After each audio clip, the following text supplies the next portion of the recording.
Hey guys, today we're talking about function notation, which is kind of probably a new idea for you a little bit. It's really just a new notation. It's a new way to write something. So it's not really new math, it's really just a new way to write down math that you probably already understand. So if you look through the 4 examples that I have up here, these are all written in function notation. So I'm sure you can tell that the part that's different really in the front here is this notation where you have a G with the parentheses and an X in the middle, and then the F here and the H here and the J there. So that's function notation. And basically what it means is if you're saying something like f of x equals x plus 2, this represents your input, and this represents your output. So the benefit, which also means that if this whole side is your output, that means that if it's equal, whatever this is equal to, this whole side is also your output. Which is a little bit confusing, but once you see some real examples with numbers, I think it'll make a little more sense. So really what you're saying is that the function g has the rule -3 times input plus 1. Function f has the rule input squared plus 7. Function h has the rule 12 divided by input. And function j has the rule 2 times the input plus 9. So these are really just telling you what the function rules are, and then the letter that's in front tells you what the name of the function is. So I'll write that in a different letter here. So this is the name of the function. Okay, so for example, if I was looking at A, basically it's saying you should use the g function and input a 10. So this notation here really means x equals 10.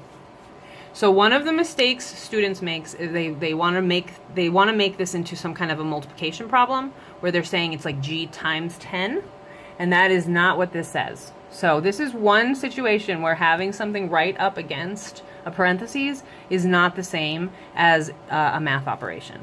This is really a notation, and this is saying g of 10. So g of 10 means the function evaluated at 10. So really that means I'm going to come up here to my function, -3 something plus 1, and that's where I'm plugging in 10. Make sense? So this would be -30 plus 1, which is -29.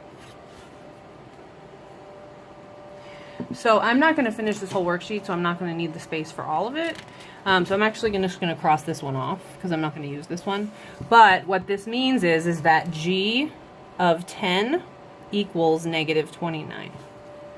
So this notation is useful because you can see the input and the output at the same time.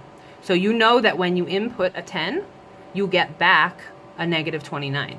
Which really means, if you think of what an input and an output is, really an input and an output is a point, right? So really you're saying that the x is 10 and the y is -29. So if this was a situation where I was trying to graph these, perhaps, I could kind of use this notation to pull a point right out. So that's the benefit of using this as a notation. It's not a different way to do the math. We still used order of operations. We still substituted a number in the way you always have. It's really just the way we represent the answer that's different now. So let's do these two. So I'm going to cross off this one and this one just for space. Okay, so f of 3. So f of 3 means I'm going to come to my f function. I'm going to take its input squared plus 7, and I'm going to plug in my input of 3. So basically that's what that means, is substitute my input with a 3.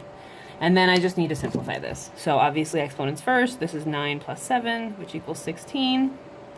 So really what I'm saying is f of 3 equals 16.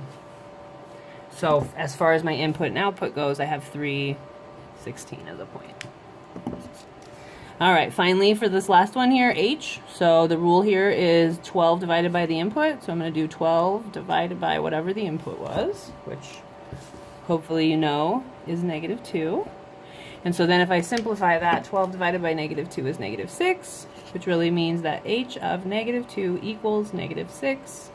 So that really represents that relationship, that point, negative 2, negative 6. So this is really the answer to the question. This is this red part here, this point. This is just kind of a connection to things you already understand.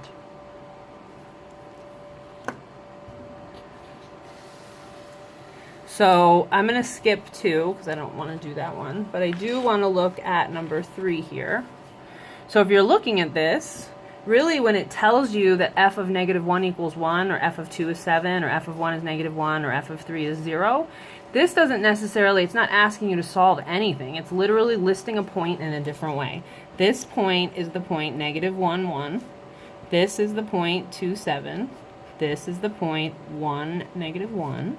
And this is the point 3, 0. Which means if I was going to plot these, I could just easily go in negative 1, positive 1, 2, 7, 1, negative 1, 3, 0. So hopefully that seems easy and clear. So function notation is not new math, it's just a new way to write the math.